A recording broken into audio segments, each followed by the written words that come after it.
For Creamer Media's Polity, I'm Shannon de Rehove. Researcher and analyst Professor Raymond Suttner joins me for Suttner's View, a weekly commentary on South Africa's political scene. Welcome, Professor. Thank you.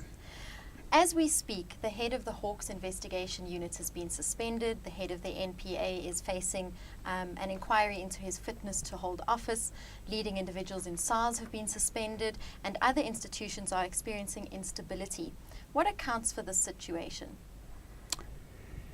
Yes, there's even more problems if you think of it in terms of the general functioning of the South African Police Service, which seems to be in a dysfunctional mode, just the way in which they operated in relation to the attacks on foreign shops, apparently encouraging looters, in one case looting themselves. You also have the intelligence services. You have a situation that's happening, big turnover of people, from ministers, deputy ministers, crime intelligence, NPA, and I think what is a central thread in a lot of these things is the connection that people have to the president, which accounts, for example, for the dysfunctionality of the SABC and the SAA, and it also accounts for the troubles in SARS. It appears that Ivan Pillay, when he was acting head of SARS, alerted the president to the fact that he would be taxed or liable for tax for fringe benefits with his Nkandla homestead. It's also claimed that when the ANC was importing T-shirts, they were informed they would have to pay tax on this. Now this man, Dan Moyane, was brought from Correctional Services and he was put into SARS, and he, within a very short time, suspended top individuals. And the process is very interesting in this case and in the case of the Hawks. The suspension of Ivan Pillay and Peter Richer was done on the basis of a report of an advocate, Sikakane. And when Ivan Pillay presented a memorandum explaining why he was not implicated in any wrongdoing, he was suspended, but he asked the a commissioner, Moyane, what was his reaction to these points that he made. Moyane said he hadn't read them, and he was prepared to suspend someone and to continue suspending them. We don't even know to this day whether he has read the information. My understanding is that before you can do something like suspend an individual in law, you should have applied your mind to the matter and assessed what were the contents of the objections that this person made. Now, my understanding is that there has been the freezing out of certain key individuals, but also dismantling of structures. Now, in the case of SARS, you're dealing with an organization of state, an institution of state, that has actually been very successful from the time when Pravin Gordhan went there, when for the first time one had a situation where they were recovering in taxes millions more than they had the previous year. So a system was put in place.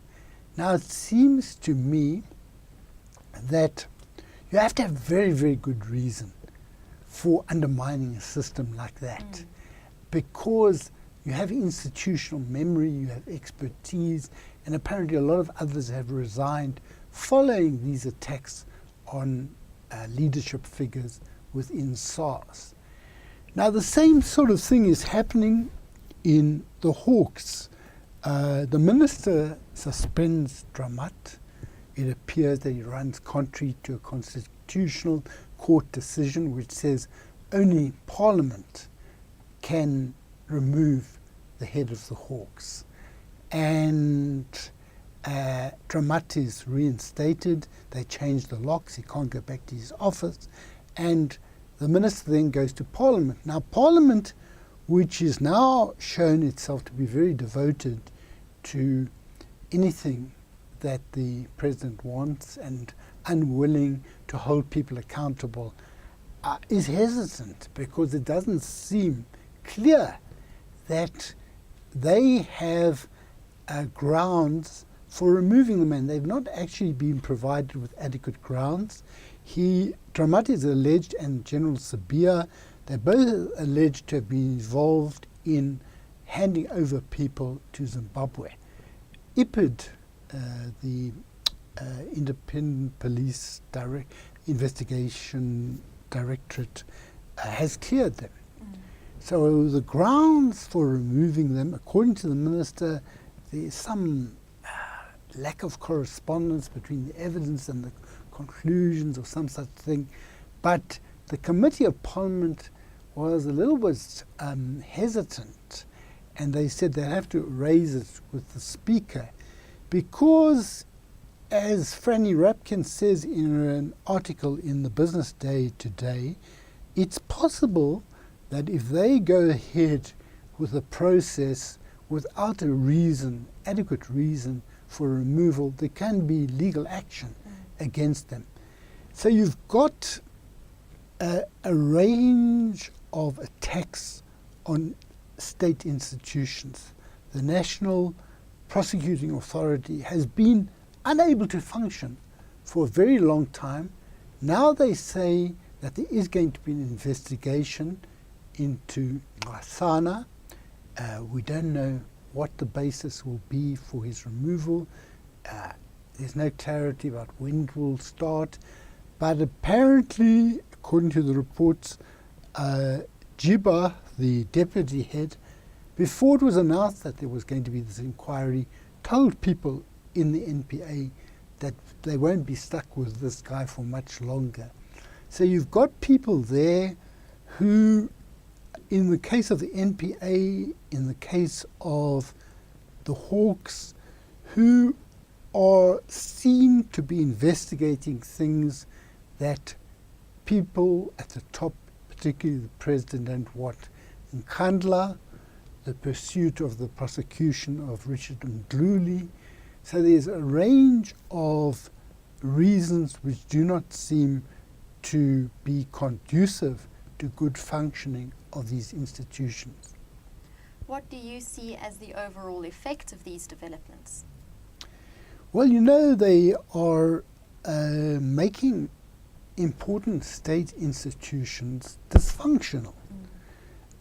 Already we have parliaments functioning in the last year which is called into question, not because of the EFF, but really because of a failure to perform accountability in regard to spending that is very important. Now, in the case of the intelligence service, you've got this huge turnover of people.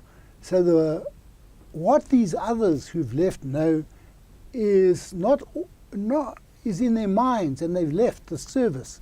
You've got this in the policing service, but I find especially alarming the attack on SARS, because SARS and the Treasury seem to have, up till now, been relatively insulated from the general political atmosphere where institutions have been subverted in order to protect the president and to allow people's enrichment to go uninvestigated. Now we're seeing a situation where we're becoming a lawless state, and if you attack the tax system and less money comes in for tax, it affects our capacity to do everything, to get power to provide basic services to people and everything. Well, thank you for your insight. Thanks a lot. That was Professor Raymond Suttner speaking to Creamer Media's Polity about continued attacks on core state institutions.